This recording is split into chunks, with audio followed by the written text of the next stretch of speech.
அன்பார்ந்த பயணிகளே, அனைவருக்கும் வணக்கம். நான் உங்கள் துணை விமானி பிரிய விக்னேஷ் பேசுகிறேன், கேப்டன் சார்பாக.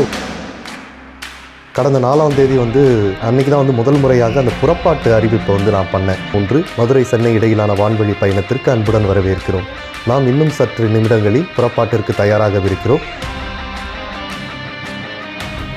இந்த தமிழ் அறிவிப்பு அப்படிங்கிறது ரொம்ப புதுசு கிடையாது. இந்த சிங்கப்பூர் ஏர்லைன்ஸில், அதுக்கப்புறம் ஸ்ரீலங்கன் ஏர்லைன்ஸ், இந்த மாதிரி 30 வருடங்களுக்கு முன்பு இருந்தே கூட கொஞ்சம் மூத்த விமானிகள் அவ்வப்போது செய்து வருவது தான். ஆனால் நான் எப்படி ஆரம்பித்தேன் அப்படின்னா, இந்த போகிற வழிகளில் என்னென்னலாம் சுவாரஸ்யமான பகுதிகள் இருக்குது, அதை பற்றி ஒரு சிறிய வரலாறு, அது சம்மந்தமான சில தகவல், இதையெல்லாம் சுவாரஸ்யமாக கோர்வையாக கொடுக்க ஆரம்பித்தது பிரபலமாகி நல்ல வரவேற்பு பெற்றதுனால் நான் ஒரு 3 வருஷமாக இதை செஞ்சுக்கிட்டு வரேன். கடந்த 4ஆம் தேதி மதுரையிலிருந்து சென்னை போக வேண்டிய விமானத்தில் கொஞ்சம் நேரம் அவகாசம் கிடைத்தது. அன்றைக்கி தான் முதல் முறையாக அந்த புறப்பாட்டு அறிவிப்பை நான் பண்ணேன். ஒன்று, மதுரை சென்னை இடையிலான வான்வழி பயணத்திற்கு அன்புடன் வரவேற்கிறோம். நாம் இன்னும் சற்று நிமிடங்களில் புறப்பாட்டிற்கு தயாராகவிருக்கிறோம்.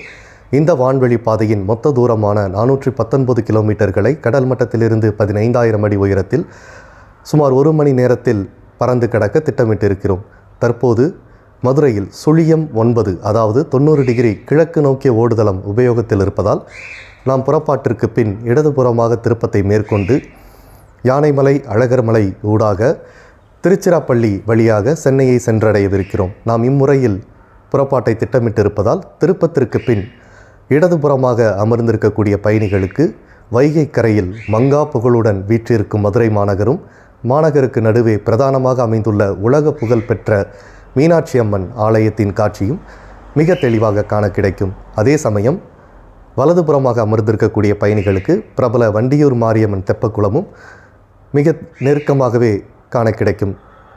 நம்முடைய வான்வழி பாதையில் வேறு ஏதேனும் சுவாரஸ்யமான காட்சிகளை பார்க்க நேரிட்டால் நான் மீண்டும் உங்களுடன் பேசுகிறேன்.